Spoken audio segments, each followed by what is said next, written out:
कोकणातल्या काळ्या कातळा नावाच्या गावात ही घटना घडली. सावळाराम, जो कधी काळी गावातील सर्वात ताकदवान माणूस होता, आज आपल्या 11 वर्षांच्या पोरासमोर, आदित्यसमोर हतबल होऊन बसला होता.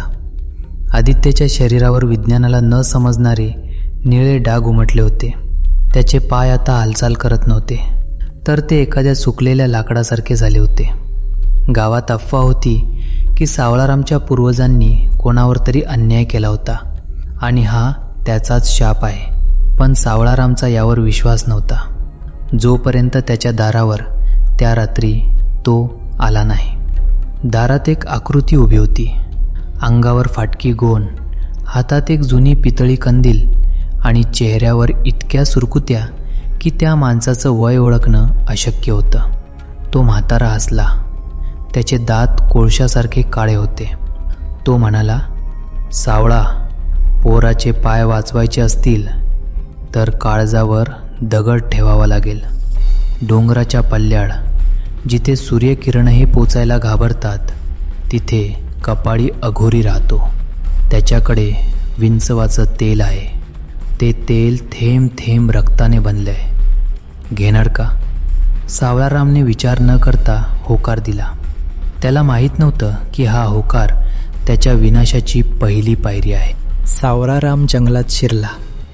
तिथे झाडं एकमेकात अशी गुंफली होती की जणू काही ते सांगाडे आहेत. त्याला भास होऊ लागले.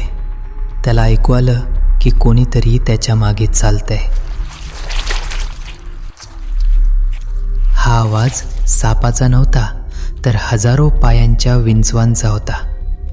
जेव्हा तो त्या कपारीत पोहोचला, तिथे एका जुन्या काळभैरवाच्या मूर्तीसमोर तो अघोरी बसला होता. त्याच्यासमोर एका मोठ्या लोखंडी कढईत काळा कभिन्न द्रव उकळत होता. त्यातून मानवी हाडांच्या जळण्याचा वास येत होता.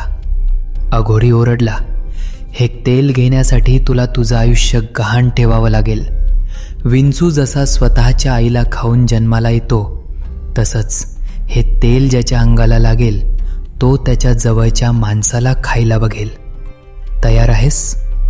सावळारामच्या डोळ्यासमोर फक्त आदित्यचा चेहरा होता. त्यानं ती अघोरी भरणी उचलली. सावळारामनं ते तेल आदित्यच्या पायाला लावलं. आदित्य आधी ओरडला, मग शांत झाला आणि 1 तासात तो चालू लागला. पण त्या रात्री सावळारामच्या घराचा कुत्रा राजा अचानक बेपत्ता झाला. दुसऱ्या दिवशी राजाचा सांगाडा विहिरीपाशी सापडला. त्याच्या शरीरातून सर्व रक्त शोषून घेतलं होतं. आदित्यच्या खोलीतून रात्री टिक टिक असा आवाज येऊ लागला.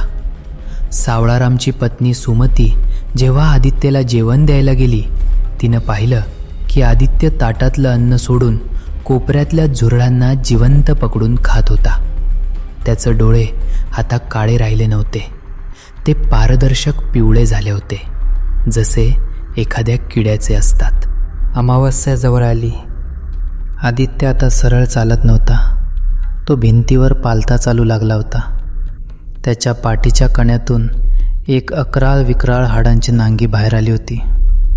सावळाराम घाबरून पुन्हा त्या अघोरीकडे गेला. अघोरी हसून म्हणाला, आता खूप उशीर झालाय. विंचवाचं तेल शरीरात गेलंय. आता त्याला रक्ताचं नातं हवंय. आज रात्री तो तुला किंवा तुझ्या बायकोला मारेल.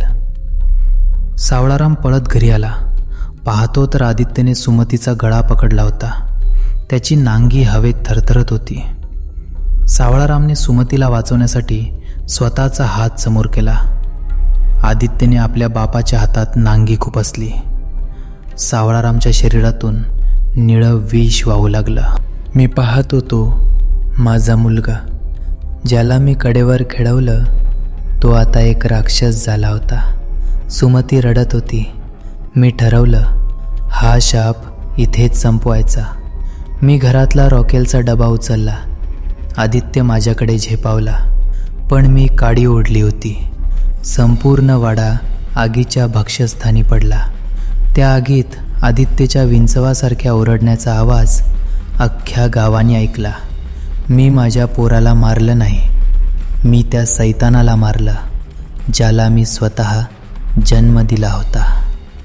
निवेदक. दुसऱ्या दिवशी फक्त राख उरली होती, पण आजही त्या गावातील लोक म्हणतात की नवीन घर बांधताना जर जमिनीत तांब्याचं तेल सापडलं तर ते कधीच उघडू नका, कारण विंचवाचा गुण आणि त्या अघोरी तेलाची तहान कधीच संपत नाही. ऐकत रहा टेलिंग टेल्स.